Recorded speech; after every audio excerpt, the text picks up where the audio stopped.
Hi to all, അസ്സലാമു അലൈക്കും and welcome back. അപ്പോൾ ഞാൻ ഇന്ന് വന്നിട്ടുള്ളത് നല്ല ടേസ്റ്റി ആയിട്ടുള്ള എണ്ണക്കത്രിക്കായ വത്തക്കുഴമ്പിൻ്റെ റെസിപ്പി ആയിട്ടാണ്. അപ്പോൾ എല്ലാവരും വീഡിയോ സ്കിപ്പ് ചെയ്യാതെ കാണും. ഇനി മുൻപ് ഞാൻ എൻ്റെ റെസിപ്പി ഇട്ടിട്ടുണ്ടായിരുന്നു, ബട്ട് അതൊരു കുറച്ച് ഡിഫറെൻ്റ് ആണ്. ഇത് വേറെ ഒരു രീതിയിലാട്ടോ വെക്കുന്നത്. അപ്പോൾ എല്ലാവരും വീഡിയോ സ്കിപ്പ് ചെയ്യാതെ കാണുക. ഓരോരുത്തരും ഓരോ രീതിയിലേക്ക് വെക്കാറ്. അപ്പോൾ ഇങ്ങനെ വെച്ച് നോക്കാത്തവരൊന്ന് ട്രൈ ചെയ്ത് നോക്കുക, നല്ല ടേസ്റ്റി ആട്ടോ. എല്ലാവരും വീഡിയോ സ്കിപ്പ് ചെയ്യാതെ കാണുക. വീഡിയോയെക്കുറിച്ചുള്ള അഭിപ്രായങ്ങൾക്ക് താഴെ കമൻറ്റ് ബോക്സിൽ മറക്കാതെ അറിയിക്കുക. വീഡിയോ ഇഷ്ടമാകുകയാണെന്നുണ്ടെങ്കിൽ ലൈക്ക് ചെയ്യുക. അതുപോലെ തന്നെ അറിയാവുന്ന 2-3 പേർക്കെങ്കിലും ഷെയർ ചെയ്ത് സപ്പോർട്ട് ചെയ്യുക കേട്ടോ. അപ്പോൾ നമുക്ക് നേരെ വീഡിയോയിലേക്ക് കിടക്കാം. അതിനുവേണ്ടി നമുക്ക് ആദ്യം തന്നെ ഒരു ചെറിയൊരു രീതിയിൽ മസാല റെഡിയാക്കി എടുക്കണം. അപ്പോൾ അതിനുവേണ്ടി ഞാനുള്ള ഒരു പാനിലേക്ക് 2 ടേബിൾ സ്പൂൺ ഓയിൽ ഒഴിച്ച് കൊടുക്കുന്നുണ്ട്. നല്ലെണ്ണ കേട്ടോ, അത് ചേർത്ത് കൊടുക്കുന്നുണ്ട്. എന്നിട്ട് നമുക്ക് ചൂടായി കഴിഞ്ഞാൽ അതിലേക്ക് കുറച്ച് ഇൻഗ്രീഡിയൻസ് ചേർത്ത് ഒന്ന് റോസ്റ്റ് ചെയ്തെടുക്കണം. അപ്പോൾ അതിനുവേണ്ടി ആദ്യം തന്നെ ഞാനിവിടെ നമ്മുടെ ഉലുവ 1 ടീസ്പൂൺ ഉലുവ ചേർത്ത് കൊടുത്തിട്ടുണ്ട്. ഇനി എന്നെ ഒന്ന് ജസ്റ്റ് കുറച്ച് നേരം ഒന്ന് റോസ്റ്റ് ചെയ്തെടുക്കാം. അപ്പോൾ ഇതോടെ ചെറുതായി റോസ്റ്റായി വന്നിട്ടുണ്ട്. ഇനി ഇതിലേക്ക് നമുക്ക് 2 ടീസ്പൂൺ കടലപ്പരിപ്പ് ചേർത്ത് കൊടുത്ത് ഒന്ന് റോസ്റ്റ് ചെയ്തെടുക്കുക. ഈ ഒരു കടലപ്പരിപ്പിൻ്റെ കളർ ഒരു ലൈറ്റ് ഗോൾഡൻ ബ്രൗൺ കളർ വരുന്നവരെ റോസ്റ്റ് ചെയ്തെടുത്താൽ മതി. ഒരുപാട് നേരം ഒന്നും റോസ്റ്റ് ചെയ്യേണ്ട ആവശ്യമില്ല. ഇനി നമുക്കതിലേക്ക് റോസ്റ്റ് ചെയ്തെടുത്ത് കഴിഞ്ഞാൽ അതിലേക്ക് ചേർത്ത് കൊടുക്കാനുള്ളത് പീനട്ട്സ്, നമ്മുടെ നിലക്കടലയാണ് 3 ടീസ്പൂൺ ചേർത്ത് കൊടുക്കുന്നുണ്ട്. അപ്പോൾ അതുകൂടി ചേർത്ത് കൊടുത്ത് ഒന്ന് റോസ്റ്റ് ചെയ്തെടുക്കുക, നല്ലപോലെ റോസ്റ്റ് ചെയ്തെടുക്കുക. പിന്നെ നിലക്കടല തൊലി ഉള്ളതാണെങ്കിലും ഇല്ലാത്തതാണെങ്കിലും ഒന്നും കുഴപ്പമില്ല. അതുപോലെ തന്നെ ഫ്രൈ ചെയ്തത് മേടിക്കുന്ന സമയത്ത് ചിലപ്പോൾ ഫ്രൈ ചെയ്തതായിരിക്കും. അപ്പോൾ ഫ്രൈ ചെയ്തതാണെങ്കിലും ഫ്രൈ ചെയ്യാത്തതാണെങ്കിലും കുഴപ്പമൊന്നുമില്ല. ഞാനിപ്പോൾ ഫ്രൈ ചെയ്യാത്തത് തൊലി ഉള്ളതാണ് എടുത്തിട്ടുള്ളത്. ഇങ്ങനത്തെ ആണെന്നുണ്ടെങ്കിൽ നമുക്ക് കുറച്ച് നേരം ഒന്ന് റോസ്റ്റ് ചെയ്യേണ്ട ആവശ്യം വരും. നമ്മൾ ഫ്രൈ ചെയ്തതാണെന്നുണ്ടെങ്കിൽ ജസ്റ്റ് ഒന്ന് റോസ്റ്റ് ചെയ്തെടുത്താൽ മതിയാവും. അപ്പോൾ അത്രേ ഉള്ളൂ ഡിഫറൻസ്. എന്തൊക്കെയായാലും നമുക്ക് എല്ലാം നല്ലപോലെ ഫ്രൈ ചെയ്തെടുക്കണം, നല്ലപോലെ റോസ്റ്റ് ചെയ്തെടുക്കണം. ഇനി ഇതിലേക്ക് നല്ലപോലെ റോസ്റ്റായി കഴിഞ്ഞാൽ അതിലേക്ക് ചേർത്ത് കൊടുക്കാനുള്ളത് നമ്മുടെ 5 ടീസ്പൂൺ മല്ലിയാണ്. അപ്പോൾ അതുകൂടി ചേർത്ത് കൊടുത്ത് ഒന്ന് നല്ലപോലെ റോസ്റ്റ് ചെയ്തെടുക്കുക. എന്നിട്ട് അത് നല്ല മണം വരും. അപ്പോൾ ആ ഒരു ടൈമിൽ നമുക്കതിലേക്ക് ചേർത്ത് കൊടുക്കാനുള്ളത് ഒരു 3 ടീസ്പൂൺ വെളുത്ത എള്ളാണ്. അപ്പോൾ അതുകൂടി ചേർത്ത് കൊടുത്ത് നല്ലപോലെ റോസ്റ്റ് ചെയ്തെടുക്കണം. ഇടയ്ക്ക് നമ്മൾ റോസ്റ്റ് ചെയ്യുന്ന സമയത്ത് ഇടയ്ക്കൊക്കെ ആ ഒരു വെളുത്ത എള്ളൊക്കെ ഒന്ന് പൊട്ടിത്തെറിക്കും. ഓക്കെ, എങ്കിലും കുറച്ച് നേരമെങ്കിലും ഒന്ന് നല്ലപോലെ റോസ്റ്റ് ചെയ്തെടുക്കുക. ഓക്കെ, എന്നിട്ട് നമുക്കതിലേക്ക് നല്ലപോലെ റോസ്റ്റ് ചെയ്തെടുത്ത് കഴിഞ്ഞാൽ നമുക്കതിലേക്ക് ചേർത്ത് കൊടുക്കാനുള്ളത് 4 ടീസ്പൂൺ തേങ്ങ ചിരകിയതാണ്. അപ്പോൾ അതുകൂടി ചേർത്ത് കൊടുത്ത് ഫ്ലെയിം ഓഫ് ചെയ്യുക. അത് ചേർത്ത് കൊടുത്തതിന് ശേഷം പിന്നീട് ആ ഒരു തേങ്ങനെ ഒന്ന് റോസ്റ്റ് ചെയ്യേണ്ട ആവശ്യമില്ല കേട്ടോ. ഫ്ലെയിം ഓഫ് ചെയ്യുക. എന്നിട്ട് കുറച്ച് നേരം ഒന്ന് മിക്സ് ചെയ്തിട്ട് പാത്രത്തിലേക്ക് മാറ്റി കൊടുക്കുക. പാത്രത്തിലേക്ക് മാറ്റി കൊടുക്കാതെ ഇരിക്കരുത് കേട്ടോ. അതുപോലെ തന്നെ നമ്മുടെ തേങ്ങ ചേർത്ത് കൊടുത്തതിന് ശേഷം ഫ്ലെയിം ഓഫ് ചെയ്യാനും മറക്കരുത്. കാരണം നമ്മുടെ ഒരു തേങ്ങയുടെ കളർ മാറാൻ പാടില്ല കേട്ടോ, അതുകൊണ്ടാണ്. അപ്പോൾ ഫ്ലെയിം ഓഫ് ചെയ്ത് മറ്റൊരു പാത്രത്തിലേക്ക് മാറ്റി കൊടുത്തതിന് ശേഷം ചൂടാറാനെ മാറ്റി വെച്ചിട്ട് ചൂടാറിക്കഴിഞ്ഞാൽ മിക്സി ജാറിലേക്ക് ഒരു 1/4 കപ്പ് വെള്ളവും ഈ ഒരു ഇൻഗ്രീഡിയൻസും ചേർത്തിട്ട് നല്ലപോലെ പേസ്റ്റൊക്കെ അരച്ചെടുത്ത് ഒരു സൈഡിലേക്ക് മാറ്റി വയ്ക്കാം. പിന്നെ ഞാനിവിടെ നമ്മുടെ മൺചട്ടിയാണ് കേട്ടോ ഇവിടെ എടുത്തിട്ടുള്ളത്. ഇനി ഇതിലേക്ക് ചേർത്ത് കൊടുക്കാനുള്ളത് നല്ലെണ്ണയാണ്. ഫുൾ നല്ലെണ്ണയാണ് കേട്ടോ എടുത്തിട്ടുള്ളത്. അതാകുമ്പോൾ നമ്മുടെ ഒരു വത്തക്കുഴമ്പിൽ കുറച്ചും കൂടി ടേസ്റ്റ് കൂട്ടും, അതുകൊണ്ടാണ്. അപ്പോൾ ഞാനിവിടെ ഒരു 4 ടേബിൾ സ്പൂൺ എടുത്തിട്ടുണ്ട് നമ്മുടെ നല്ലെണ്ണ. അതൊന്ന് ചൂടായി വരുന്ന സമയത്ത് അതിലേക്ക് നമുക്ക് വഴുതനങ്ങ ചേർത്ത് കൊടുക്കാനുണ്ട്. ഒരു 20-22 വഴുതനങ്ങ എടുത്തിട്ടുണ്ട്. എന്നാൽ ചെറിയ വഴുതനങ്ങ ആയതുകൊണ്ടാണ് ഇത്രയും എടുത്തത്. വലുതാണെന്നുണ്ടെങ്കിൽ ഒരു 10-11 എടുത്താൽ മതിയാവും കേട്ടോ. അപ്പോൾ ഇത്രയും വഴുതനങ്ങ ചേർത്ത് കൊടുക്കാം. അപ്പോൾ ചേർത്ത് കൊടുക്കുന്ന സമയത്ത് ഇതുപോലെ കട്ട് ചെയ്തിട്ട് വേണം ചേർത്ത് കൊടുക്കാനായിട്ട്. ഞാനിപ്പോൾ കാണിച്ചു തന്നില്ല, നമ്മുടെ ഫ്ലവറിൻ്റെ ഇതല്ലേ, അതുപോലെ 4 സൈഡായിട്ട് വേണം കട്ട് ചെയ്തിട്ട് ചേർത്ത് കൊടുക്കാനായിട്ട്. എന്നിട്ട് പകുതി കുക്കാക്കി എടുക്കുക. ഫുള്ളായി കുക്കാക്കി എടുക്കേണ്ട ആവശ്യമില്ല കേട്ടോ. അപ്പോൾ അങ്ങനെ ചെയ്ത് കഴിഞ്ഞാൽ ഒന്നും കൂടി ടേസ്റ്റ് കൂടും നമ്മുടെ ഈ വത്തക്കുഴമ്പിന്, അതിന് വേണ്ടിയിട്ടാണ്. അപ്പോൾ ഇതുപോലെ നല്ലപോലെ ഫ്രൈ ചെയ്തെടുക്കുക, പകുതി കുക്കാക്കി എടുക്കുക കേട്ടോ. അപ്പോൾ അതുവരെ നല്ലപോലെ മിക്സ് ചെയ്ത് കൊടുക്കാം.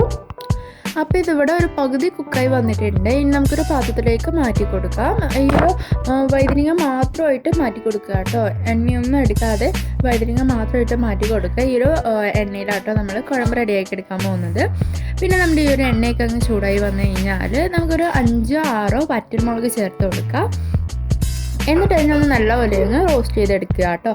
എന്നിട്ട് അതിലേക്ക് നമുക്ക് ചേർത്ത് കൊടുക്കാനുള്ളത് 1 ടീസ്പൂൺ കടുകാണ്. അപ്പോൾ അതുകൂടി ചേർത്ത് കൊടുത്ത് കടുകൊക്കെ പൊട്ടിക്കഴിഞ്ഞാൽ നമുക്ക് അതിലേക്ക് ചേർത്ത് കൊടുക്കാനുള്ളത് വെളുത്തുള്ളിയാണ് കേട്ടോ. അപ്പോൾ പൊട്ടിക്കഴിഞ്ഞതിന് ശേഷം ചേർത്ത് കൊടുക്കുക. വെളുത്തുള്ളി ഇഷ്ടമല്ലാത്തവർക്ക് ഈ ഒരു സ്റ്റെപ്പ് ഒഴിവാക്കുക കേട്ടോ. അതുപോലെ തന്നെ ഈ ഒരു സ്റ്റെപ്പ് ഒഴിവാക്കുന്ന സമയത്ത് ചെറിയ ഉള്ളി ചേർക്കുന്നുണ്ട്. അപ്പോൾ ആ ഒരു സ്റ്റെപ്പും കൂടി വിടുക. അപ്പോൾ അത് 2 ചേർത്ത് കൊടുക്കേണ്ട ആവശ്യമില്ല. ഇല്ലാന്നുണ്ടെങ്കിൽ ചേർത്ത് കൊടുക്കുക. ഞാനവിടെ 1 പിടി വെളുത്തുള്ളി എടുത്തിട്ടുണ്ട് കേട്ടോ. അപ്പോൾ നിങ്ങളുടെ ടേസ്റ്റിനനുസരിച്ച് ചേർത്ത് കൊടുക്കുക. അത് നല്ലപോലെ അങ്ങ് റോസ്റ്റ് ചെയ്തെടുത്ത് കഴിഞ്ഞാൽ അതിലേക്ക് ചേർത്ത് കൊടുക്കാനുള്ളത് നമ്മുടെ ചെറിയുള്ളിയാണ്. ഞാനിവിടെ നമ്മുടെ ഈ ഒരു ചെറിയ ഉള്ളി 150 ഗ്രാം എടുത്തിട്ടുണ്ട്, തൊലിച്ച് വെച്ചിട്ടുണ്ട്. അപ്പോൾ ഞാൻ പറഞ്ഞ പോലെ തന്നെ വെളുത്തുള്ളി ഇഷ്ടമില്ലാത്തവർക്ക് ഈ ഒരു വെളുത്തുള്ളിയും അതുപോലെ തന്നെ ഈ ഒരു ചെറിയ ഉള്ളിയും ചേർത്ത് കൊടുക്കുന്ന സ്റ്റെപ്പ് ഒഴിവാക്കിയിട്ട് അടുത്ത ഇൻഗ്രീഡിയൻസ് മുതൽ ചേർത്ത് കൊടുക്കാം കേട്ടോ. അപ്പോൾ ഈ രണ്ട് ചേർത്ത് കൊടുത്ത് കഴിഞ്ഞാൽ ഒന്നും കൂടി നല്ല ടേസ്റ്റി ആയിരിക്കും, അതുകൊണ്ടാണ് ചേർത്ത് എടുത്തിട്ടുള്ളത്. ഇനി നമ്മുടെ ഒരു ചെറിയ ഉള്ളിലേക്ക് റോസ്റ്റ് ആയി വരുന്ന സമയത്ത് നമുക്ക് അതിലേക്ക് ഒരു 5-6 കൊത്ത് കറിവേപ്പില ചേർത്ത് കൊടുത്ത് നല്ല പോലെ ഒന്നും കൂടി അങ്ങ് റോസ്റ്റ് ചെയ്തെടുക്കാം. നമ്മുടെ ഈ ഒരു ചെറിയുള്ളിയുടെ കളർ ഒരു ഗോൾഡ് ബ്രൗൺ കളറിനേക്കാൾ കുറച്ച് കൂടുതലായിരിക്കണം, എന്നാൽ ഒരുപാട് ബ്രൗൺ ആവേണ്ട ആവശ്യമില്ല കേട്ടോ. ആ ഒരു രീതിക്ക് റോസ്റ്റ് ചെയ്തെടുക്കുക. എന്നിട്ട് നമുക്ക് അതിലേക്ക് ചേർത്ത് കൊടുക്കാനുള്ളത് നമ്മുടെ തക്കാളി, 5 മീഡിയം സൈസിലുള്ള തക്കാളി ഒന്ന് മിക്സിയിലിട്ട് നല്ലപോലെ അങ്ങ് പേസ്റ്റാക്കി എടുത്തതാണ്. അപ്പോൾ അതുകൂടി ചേർത്ത് കൊടുത്ത് നമുക്കൊന്ന് നല്ലപോലെ അങ്ങ് മിക്സ് ചെയ്ത് കൊടുക്കാം. ഇനി നമ്മുടെ ഈ ഒരു തക്കാളിയുടെ ആ ഒരു പേസ്റ്റ് ചേർത്ത് കൊടുത്തു കഴിഞ്ഞാൽ ഒന്നൊരു നല്ലപോലെ അങ്ങ് തിളപ്പിച്ചെടുക്കുക കേട്ടോ. നല്ലപോലെ അങ്ങ് തിളച്ച് വന്ന് കഴിഞ്ഞാൽ അതിലേക്ക് ചേർത്ത് കൊടുക്കാനുള്ളത് ഒരു 1/2 ടീസ്പൂൺ മഞ്ഞൾപ്പൊടിയാണ്. അപ്പോൾ അതുകൂടി ചേർത്ത് കൊടുത്തതിന് ശേഷം 1.5 ടീസ്പൂൺ, 1.5 ഹീപ്പ് ടീസ്പൂൺ കേട്ടോ നിറച്ചെടുത്തിട്ടുണ്ട്. 1.5 ടീസ്പൂൺ മല്ലിപ്പൊടി, അതേപോലെ തന്നെ 1.5 ടീസ്പൂൺ കാശ്മീർ ചില്ലി പൗഡർ കേട്ടോ. അതെന്നെ ചേർക്കാൻ നോക്കുകയെങ്കിൽ നമ്മുടെ ഒരു കളറ് കിട്ടുള്ളൂ ഈ ഒരു കറിക്ക്. ഇപ്പോൾ ഇത്രയും ചേർത്ത് കൊടുത്തതിന് ശേഷം നല്ലപോലെ അങ്ങ് മിക്സ് ചെയ്ത് ഒരു കുറച്ച് നേരം ഒരു 2 മിനിറ്റ് തിളപ്പിച്ചെടുത്താൽ മതിയാവുക. അപ്പോഴത്തേക്ക് ഈ ഒരു പച്ച സ്മെല്ലൊക്കെ പോകും കേട്ടോ ഈ ഒരു മസാലയുടെ. അപ്പോൾ അത് വരയ്ക്കും നല്ലപോലെ അങ്ങ് 2 മിനിറ്റെങ്കിലും തിളപ്പിച്ചെടുക്കാം. അപ്പോൾ ഇതിവിടെ നല്ലപോലെ അങ്ങ് തിളച്ച് വന്നിട്ടുണ്ട്. ഇനി നമുക്കിതിലേക്ക് ചേർത്ത് കൊടുക്കാനുള്ളത് നമ്മൾ നേരത്തെ നല്ലപോലെ അങ്ങ് ഫൈനായിട്ട് പേസ്റ്റാക്കി വെച്ചിരിക്കുന്ന നമ്മുടെ തേങ്ങയുടെ ഒരു പേസ്റ്റാണ്. അപ്പോൾ അതുകൂടി ചേർത്ത് കൊടുത്തതിന് ശേഷം നല്ലപോലെ അങ്ങ് മിക്സ് ചെയ്ത് കൊടുക്കുക. ഇത് അധികം നേരം ഒന്നും കുക്ക് ചെയ്യേണ്ട ആവശ്യമില്ല, കാരണം നമ്മളിതിന് മുൻപ് നല്ലപോലെ അങ്ങ് റോസ്റ്റ് ചെയ്തെടുത്തതാണ് കേട്ടോ.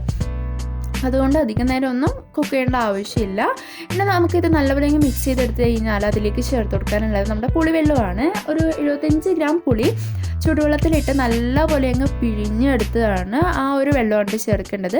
അപ്പോൾ ഞാനിവിടെ ഒരു വലിയ നാരങ്ങയുടെ സൈസിൽ കേട്ടോ അത്രയും എടുത്തിട്ടുണ്ട് കേട്ടോ ഞാനിവിടെ. അപ്പോൾ ആ ഒരു വെള്ളം ചേർത്ത് കൊടുത്തതിന് ശേഷം നല്ലപോലെ അങ്ങ് മിക്സ് ചെയ്ത് കൊടുക്കാം. നല്ലപോലെ മിക്സ് ചെയ്തെടുത്ത് കഴിഞ്ഞാൽ അതിലേക്ക് ഒരു 1.5 ഗ്ലാസ് വെള്ളം ചേർത്ത് കൊടുക്കുക. കാരണം നമ്മളിപ്പോൾ ചേർത്ത് കൊടുത്ത ആ ഒരു പേസ്റ്റ് തിക്കാവുന്ന ആ ഇൻഗ്രീഡിയൻസ് ആണ് നമ്മളിപ്പോൾ ചേർത്തെടുത്തിട്ടുള്ളത്. അതുകൊണ്ട് തന്നെ നമ്മുടെ ഈ ഒരു സ്മെല്ലൊക്കെ മാറുന്നത് വരെ തിളപ്പിച്ചെടുക്കുന്ന സമയത്ത് നമ്മുടെ ഈ ഒരു കറി നല്ല തിക്കായി പോകും. അപ്പോൾ അതിന് വേണ്ടിയിട്ടാണ് നമ്മളിപ്പോൾ വെള്ളം ചേർത്തെടുത്തിട്ടുള്ളത്. 1.5 ഗ്ലാസ് വെള്ളം ചേർത്ത് കൊടുത്തിട്ടുണ്ട്. എന്നിട്ട് നമുക്കിന്ന് നല്ലപോലെ അങ്ങ് മിക്സ് ചെയ്ത് കൊടുത്തിട്ട് ഒരു 5-7 മിനിറ്റെങ്കിലും നല്ലപോലെ അങ്ങ് തിളപ്പിച്ചെടുക്കണം.